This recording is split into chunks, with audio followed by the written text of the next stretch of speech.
Hello friends, welcome to the UPSC analyser. तो आज हम 27 जुलाई का इंडियन एक्सप्रेस डिस्कस करेंगे।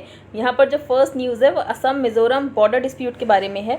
तो ये जो बॉर्डर डिस्प्यूट है ये एक्चुअली ब्रिटिश कॉलोनियल टाइम से ही था, क्योंकि ब्रिटिश जो थे उन्होंने 2 बार डिमार्केशन कर दिया था। और जो असम है वो एक डिमार्केशन को मानता है और जो मिजोरम है वो दूसरे डिमार्केशन को मानता है। तो डिसएग्रीमेंट है ओवर द डिमार्केशन, जिसकी वजह से बॉर्डर डिस्प्यूट अराइज हुआ है। तो at the heart of the dispute over the 165 kilometre Assam Mizoram border are 2 border demarcations that go back to the days of British colonial rule and disagreement over which demarcation to follow. A British tea plantations surfaced in the Kachar Plains, the Barak Valley that now comprises the districts of Kachar, Helkandi and the Karimganj during the mid-19th century, and their expansion led to problems with the Mizos whose home was the Lushai Hills. तो यहाँ पर मिजोरम्स अपना home मानते थे Lushai hills को। फिर British tea plantation कचर planes और बराक वैली इन सब जगह पर आ गए और एक्सपेंशन होने लग गया। फिर अगस्त 1875 में जो सदर्न बाउंड्री थी कचर डिस्ट्रिक्ट की, उसको असम गैजेट में बता दिया गया कि असम का लैंड है। द मीजोस से this was the 5th time the British had drawn the boundary between the Lushai hills and the कचर प्लेन्स। अब यहाँ पे ब्रिटिशर्स ने एक बार डिमार्केशन कर दिया लुशाई हिल्स और कचर प्लेन्स का, और इस समय मिजोरम के चीफ्स प्रेजेंट थे। तो इस बार मिजोरम के चीफ्स के साथ कंसल्टेशन किया गया था। तो जो मिजोरम है वो मानते हैं कि ये वाला डिमार्केशन करेक्ट है। This also became the basis for the inner line reserve forest demarcation in the gazette 2 years later. लेकिन 1933 में एक बार फिर से डिमार्केशन किया गया लुशाई हिल्स और मणिपुर के बीच में, जिसमें से मणिपुर बाउंड्री शुरू की गई थी ट्राई जंक्शन, जहाँ पे ट्राई जंक्शन था लुशाई हिल्स का, कचर डिस्ट्रिक्ट का और असम और मणिपुर। अब यहाँ से क्या हुआ, जो असम है वो इस वाले डिमार्केशन को मानता है, लेकिन मिजोरम इस वाले डिमार्केशन को मानने से मना करता है क्योंकि इसमें मिजोरम चीफ से कंसल्टेशन नहीं किया गया था। तो the Mizos do not accept this demarcation and point to the 1875 boundary, जो कि ड्रॉन की गई थी मिजो चीफ से पूछकर। अब हम आगे चलते हैं। यहाँ पे ममता ने एक पैनल बनाया है पेगासस के बारे में इंक्वायरी करने के लिए। तो West Bengal chief minister Mamata Banerjee on Monday announced the commission of inquiry into the alleged surveillance of phones using the Pegasus spyware, जो कि Israeli cyber intelligence company NSO group ने बनाया है।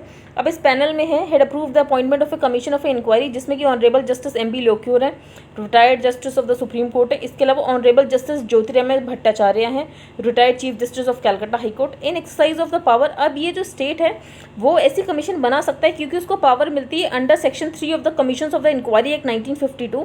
अगर कहीं भी इलीगल हैकिंग है या फिर मॉनिटरिंग हुई है या कहीं पे सर्विलांस जैसी कोई चीज़ देखी गई, tracking and recording of mobile phones of various persons in the West Bengal, इस एक्ट के तहत सेंटर भी प्रोब शुरू कर सकता है, स्टेट भी प्रोब शुरू कर सकता है। और इसमें 6 महीने दिए गए हैं इस इंक्वायरी ऑफ कमेटी को कि अपनी रिपोर्ट सबमिट करें। अब हम आगे चलते हैं। यहाँ पे आप देख सकते हैं कुछ भी इंपॉर्टेंट नहीं है, ये सब दिल्ली से रिलेटेड न्यूज़ है।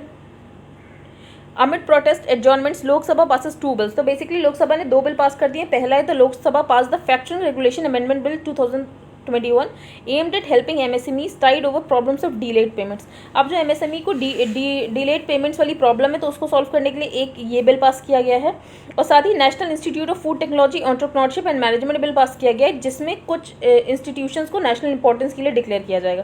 तो ये 2 बिल पास हो गए, इनके बारे में और डिटेल्स आएंगी तो वो हम बाद में देखेंगे। यहाँ पर over 7 lakh square kilometre of forest land in country, Rajya Sabha informed. अब राज्यसभा में ये इन्फॉर्मेशन दी गई है ministry of environment forest and climate change के द्वारा कि जो फॉरेस्ट एरिया है कंट्री में वो 7,67,419 स्क्वायर किलोमीटर है India state of forest report के अकॉर्डिंग। लेकिन अभी ये नहीं पता है कि कितना फॉरेस्ट एरिया उसमें डिस्प्यूट में है। अब फॉरेस्ट की डेफिनेशन, तो फॉरेस्ट की कोई भी डेफिनेशन अभी तक सेंटर के द्वारा नहीं दी गई है। तो the term forest is yet to be defined by the centre. जो वर्ड फॉरेस्ट है वो किसी भी सेंट्रल फॉरेस्ट एक्ट में डिफाइन नहीं है, इंडियन फॉरेस्ट एक्ट में भी डिफाइन नहीं है और फॉरेस्ट कंजर्वेशन एक्ट में भी डिफाइन नहीं है। सेंट्रल गवर्नमेंट ने अभी कोई भी क्राइटेरिया नहीं रखा है कि फॉरेस्ट को कैसे डिफाइन किया जाता है। अब कोई भी अगर डिपार्टमेंट्स के बीच में डिस्प्यूट है कि किसी एरिया को फॉरेस्ट लैंड बोला जाएगा या नहीं बोला जाएगा, तो उसको सॉल्व करने के लिए स्टेट्स रिस्पॉन्सिबल होते हैं। तो states are responsible for categorising forest land and it is the states that resolve disputes between these 2 departments. तो बस ये बताया गया कि कितना फॉरेस्ट लैंड है, ओवर 7 लाख स्क्वायर किलोमीटर से ज़्यादा फॉरेस्ट लैंड है, कितना डिस्प्यूट में ये नहीं पता है, फॉरेस्ट वर्ड कहीं भी डिफाइन नहीं किया गया है, और किसी भी 2 डिपार्टमेंट के बीच में कोई भी डिस्प्यूट आता है तो स्टेट उसको सॉल्व करेंगे, स्टेट कैटेगराइज करेंगे कि कौन सा फॉरेस्ट लैंड कैसा है। आगे चलते हैं। यहाँ पर हम ये एक्सप्लेन सेक्शन डिस्कस करेंगे रीडिंग अनएम्प्लॉयमेंट डेटा। तो अभी पीएलएफएस का डेटा है, पीरियोडिक लेबर फोर्स सर्वे का। तो इसमें 2 सरप्राइजिंग ट्रेंड्स देखने को मिले। पहला कि इंडिया का अनएम्प्लॉयमेंट रेट जो है वो घट रहा है ओवर अ पीरियड, और दूसरा लेबर फोर्स पार्टिसिपेशन रेट बढ़ रहा है। अब ये रिजल्ट सरप्राइजिंग क्यों? पहले लेबर फोर्स पार्टिसिपेशन रेट होता क्या? वो लोग होते हैं जो पार्टिसिपेट करना चाहते हैं इकोनॉमी में, वो एक्चुअली एम्प्लॉयमेंट ढूंढ रहे हैं। तो the labour force participation rate is the proportion of Indians who seek to participate in the economy. और अनएम्प्लॉयमेंट रेट क्या होता है? ये वो लोग होते हैं जो लेबर फोर्स जॉब तो चाहते हैं लेकिन उन्हें जॉब मिल नहीं पा रही है। तो the unemployment rate is the percentage of people in the labour force who do not gate employment. अब अगर लो लेबर फोर्स पार्टिसिपेशन रेट और हाई अनएम्प्लॉयमेंट रेट है तो इससे दो चीज़ें पता चलती हैं। One, India is using a much smaller proportion of its population for productive purposes. तो अगर लेबर फोर्स पार्टिसिपेशन रेट कम है इसका मतलब कम लोग आपकी इकोनॉमी में पार्टिसिपेट करना चाह रहे हैं। दूसरा, अगर अनएम्प्लॉयमेंट रेट हाई है मतलब कम लोग पार्टिसिपेट करना चाह रहे हैं और आप उन कम लोगों को भी नौकरी नहीं दे पा रहे हो, इसलिए आपका अनएम्प्लॉयमेंट रेट इतना ज़्यादा हाई है। तो one, India is using a much smaller proportion of its population for productive purposes. Two, the state of the economy such that it can't provide jobs to this relatively smaller proportion. लेकिन अभी जो PLFS का data आया है उसमें labour force participation rate बढ़ रहा है और अनएम्प्लॉयमेंट रेट घट रहा है। जो पहले एडिशन आया था पीरियोडिक लेबर फोर्स सर्वे का 2017-18, उसमें 45 ईयर हाई अनएम्प्लॉयमेंट दिखाया गया था, लगभग 6% को टच कर रहा था, लेकिन उसके बाद वो स्टेडली डिक्लाइन होने लग गया है। तो how did labour force participation and unemployment rate improve in a year? तो जब हम देख रहे हैं हमारी ग्रोथ कम होती जा रही है तो हमारा लेबर फोर्स पार्टिसिपेशन रेट क्यों बढ़ रहा है और अनएम्प्लॉयमेंट रेट क्यों घट रहा है? तो जो PLFS है वो एनुअल सर्वे जो कि NSO द्वारा कंडक्ट होता है, इससे पहले एम्प्लॉयमेंट अनएम्प्लॉयमेंट सर्वे कराया जाता था और जो 5 साल में एक बार होता था। जो PLFS होता है वो हर साल होता है और NSO द्वारा होता है। अब जो PLFS है वो अनएम्प्लॉयमेंट को अलग तरीके से कैलकुलेट करता है। पहले तो वो यूजुअल स्टेटस को देखता है। यूजुअल स्टेटस वो होता है, सर्वे लोग से ये पूछेगा इंसान से कि आप कितने दिन तक एम्प्लॉयमेंट रहे हैं पूरे एक साल में, ठीक है।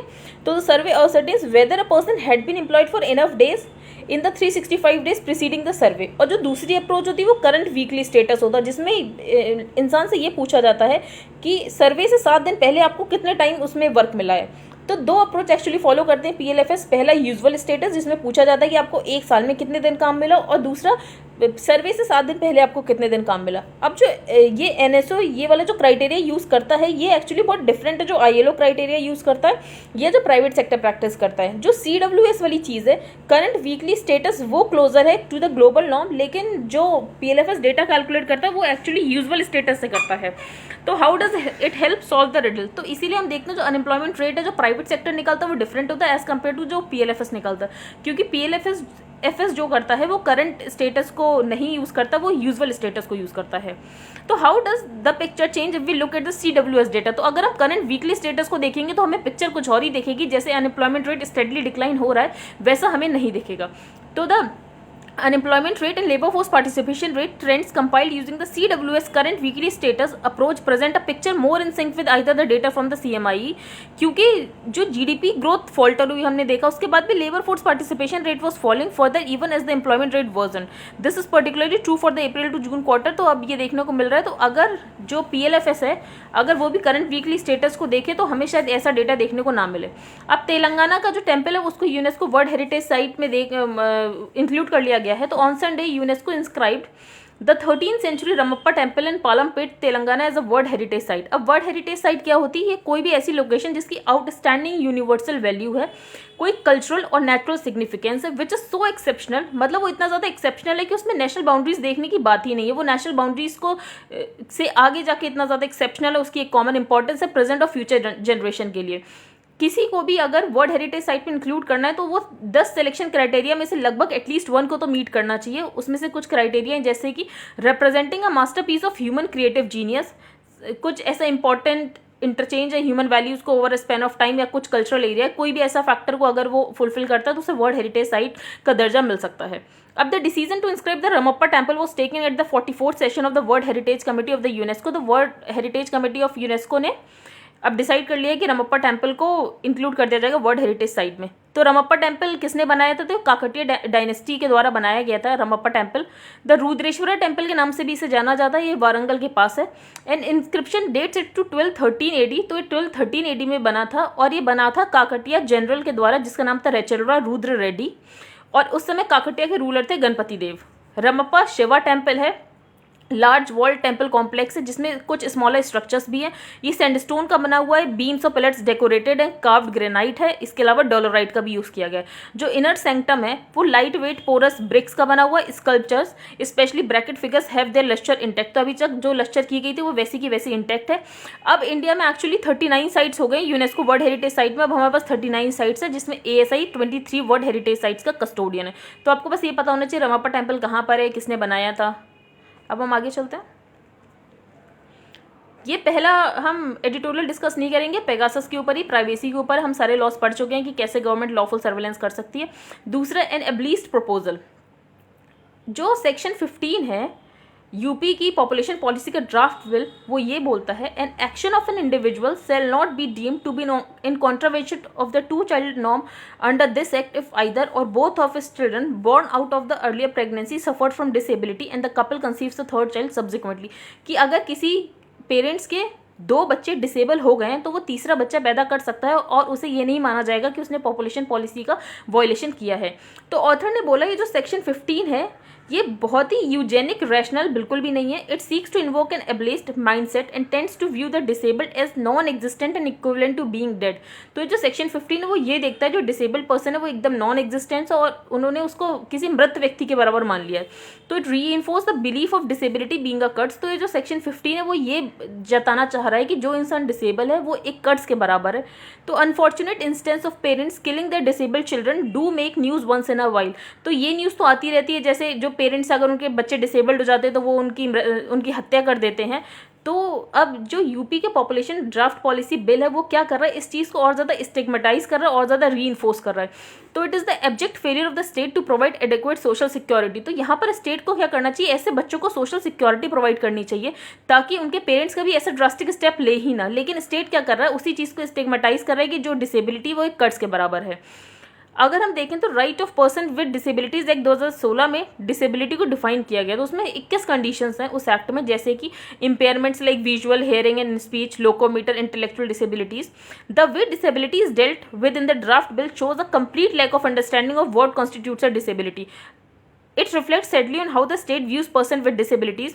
अब United nation convention on the right of persons with disabilities है जिसको इंडिया ने रेटिफाई किया है, उसमें बोला गया है respect for difference and acceptance of persons with disability as part of human diversity in humanity.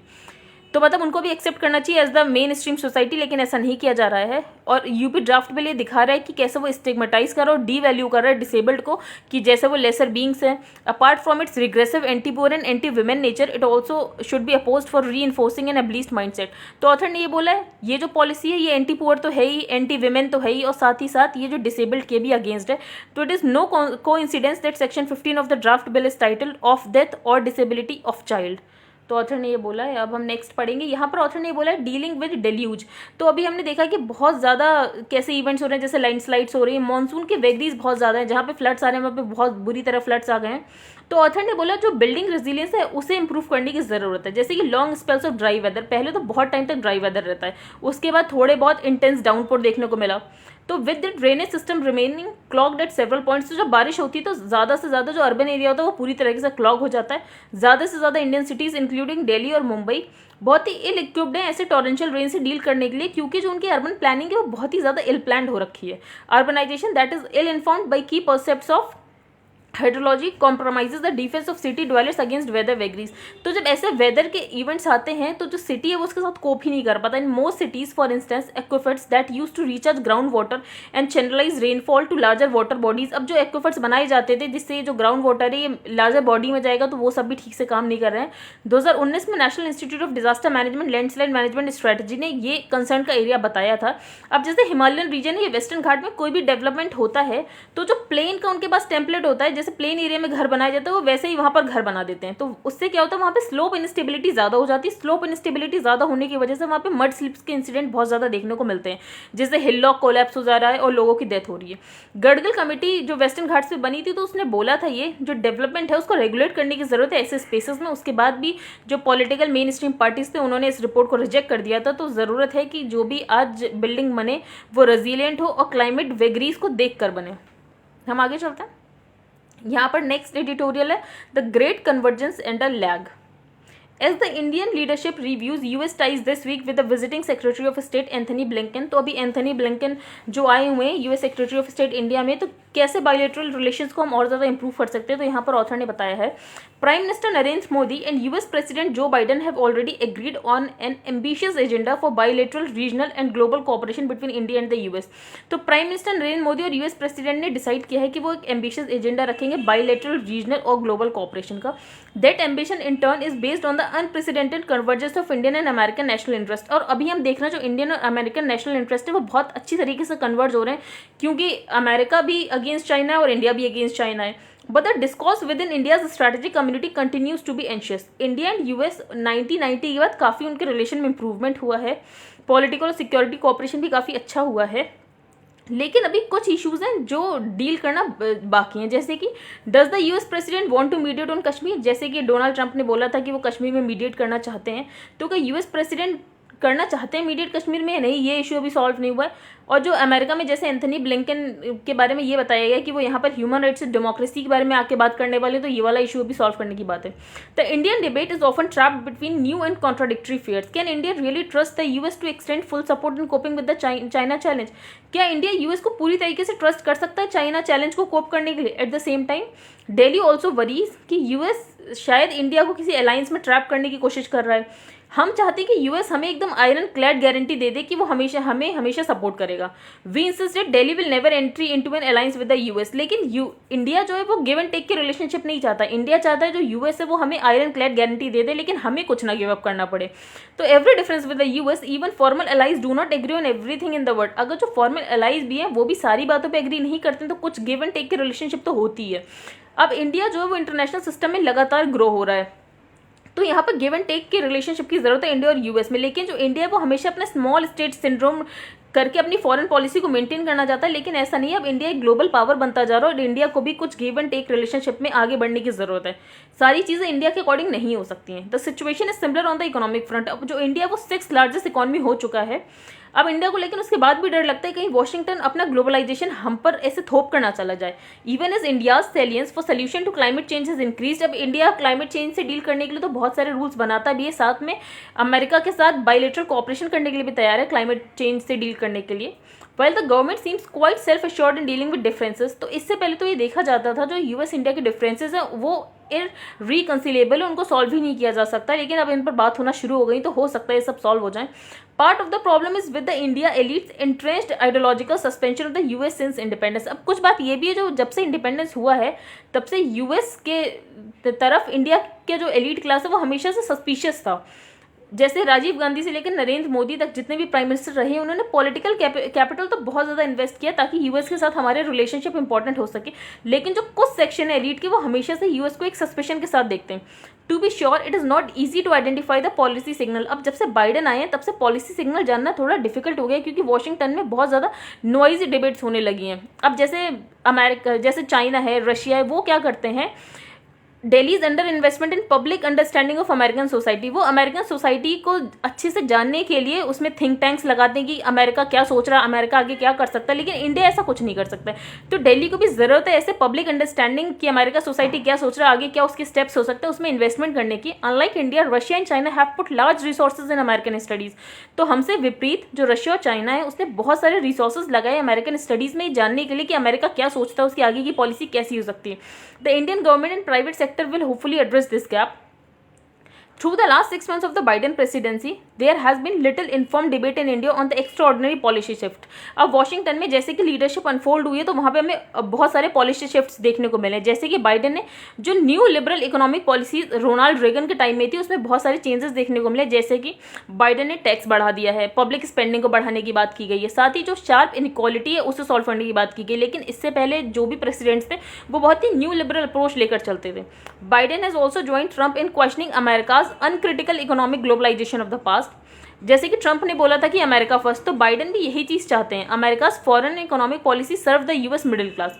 Biden does not plan to sign any free trade treaties in the near term. तो अब Biden भी कोई free trade treaty किसी के साथ sign करने वाले नहीं है। Washington is also witnessing big changes in the US foreign policy. अब यूएस फॉरेन पॉलिसी में भी बहुत सारे चेंजेस देखने को मिल रहे हैं, जैसे कि बाइडेन एम्फेसिस कर रहे हैं कि अमेरिकन इकोनॉमी को हमें रीबूट करना है। वो एक इंडस्ट्रियल पॉलिसी लेकर आने वाले, वो इंडस्ट्रियल पॉलिसी इसलिए लेकर आने वाले हैं कि चाइना की मैन्युफैक्चरिंग सेक्टर को अच्छे से कॉम्पिटिशन दे सकें। तो more broadly Biden has concluded that 4 decades of America's uncritical engagement with China must be reconstituted in a policy. Biden's decision to respond effectively. अब बाइडेन ने जो चाइना की एग्रेसिव पॉलिसीज है इंडो पैसिफिक में, उसको रिस्पॉन्ड करने के लिए क्वाड वाला ग्रुप को भी आगे बढ़ाने की कोशिश की है। Biden is also focused on renewing the traditional US alliances to present a united front against China। अब जो बाइडन है वो जो ट्रेडिशनल US अलाई है, जैसे कि रशिया से भी बात करने की कोशिश की गई है कि चाइना को कैसे काउंटर किया जाए। America's new orientation under Biden has open much space for India. अब जो अमेरिका का न्यू ओरिएंटेशन है, बाइडन ने अपनी पॉलिसीज चेंज की है, तो इंडिया उनसे बहुत सारे एरिना में बायलैटरल कोऑपरेशन कर सकता है। But what about the question of democracy and human rights. पर यहाँ पर जो डेमोक्रेसी और ह्यूमन राइट्स की बात की गई अमेरिका के द्वारा, तो यहाँ पे स्केप्टिक्स देखने की बात है कि इंडिया यूएस रिलेशनशिप कैसे टर्न आउट होती है। डेमोक्रेसी हमेशा से अमेरिका की फाउंडिंग आइडियोलॉजी रहा है, but living up to that ideal at home. लेकिन अमेरिका के लिए भी डेमोक्रेसी पर चलना बहुत ही डिफिकल्ट हो गया, जैसे वहाँ पर भी इंस्टीट्यूशनलाइज रेसिज्म है अमेरिका में, साथ ही माइंडलेस गन वायलेंस होता रहता है। इसके लिए फिर बाइडन ने जो कॉन्स्टिट्यूशन में राइट टू बेयर आर्म्स है उसमें कुछ लिमिट्स लगाने की कोशिश की है। जो डिस्क्रिमिनेशन होता है माइनॉरिटीज़ के खिलाफ उसे प्रिवेंट करने की कोशिश की है। तो बाइडन एक्चुअली अपने होम में भी क्या कर रहे हैं, डेमोक्रेसी को इंप्रूव करने की कोशिश कर रहे हैं। Washington has long struggle to reconcile its commitment to promote democracy. तो वॉशिंगटन हमेशा से डेमोक्रेसी हर जगह प्रमोट करना चाहता है, लेकिन वो ऐसा कर नहीं पाया है।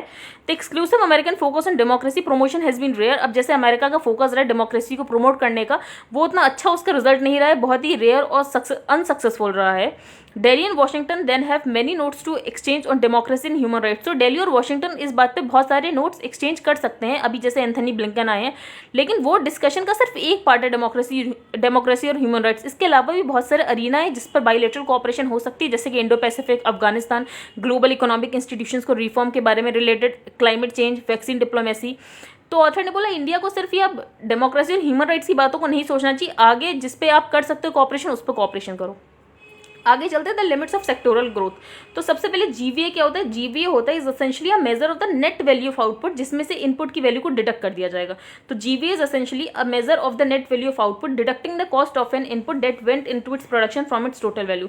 तो अभी देखा गया कंस्ट्रक्शन सेक्टर में 15% की ग्रोथ देखी गई जीवीए में। तो 15% growth in construction GVA indicates value of the output of the sector 15% से ग्रो किया। पर ऑथर ने ये बोला अगर जीवीए ग्रो करता है इसका मतलब ये नहीं कि एम्प्लॉयमेंट भी उतना ही ग्रो करेगा। तो वाइल जीवीए और जीडीपी इंडिकेटर्स हैं इकोनॉमिक हेल्थ के कि इकोनॉमिक हेल्थ इंप्रूव कर रही है, लेकिन ये इकोनॉमिक वेलफेयर के इंडिकेटर नहीं है। इन particular mayor growth in a sector may not necessarily translate into benefits for it workers, कि अगर जीवीए बढ़ा है तो उसका मतलब ये नहीं कि वर्कर्स का भी फायदा हुआ, उनको भी ज्यादा वेजेस मिल रहे हैं, ऐसा कुछ नहीं हुआ है। जैसे कि 2019-20 का हम लास्ट क्वार्टर का डेटा देखें, जो कंस्ट्रक्शन सेक्टर का जीवीए था वो 8% से ग्रो हुआ था, लेकिन एम्प्लॉयमेंट उसी सेक्टर में सिर्फ 3% से ग्रो हुआ था।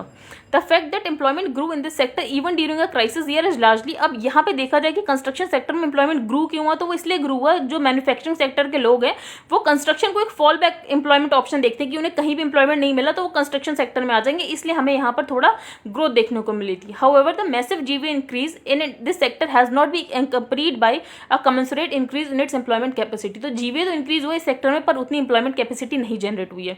अब लेबर शेयर देखो, तो लेबर शेयर ये होता है कि शेयर ऑफ वैल्यू जो कि वर्कर्स में ऐड की गई तो वो भी बहुत कम है, वेजेस सैलरीज भी वर्कर्स की इंप्रूव नहीं हुई है। The growth that this sector has experienced has not trickle down to the workers. तो जो ग्रोथ कंस्ट्रक्शन सेक्टर में देखी गई है वो वर्कर्स तक नहीं गई है। In fact we find a negative relationship. अगर हम जीवीए और लेबर शेयर में देखें तो नेगेटिव रिलेशनशिप है।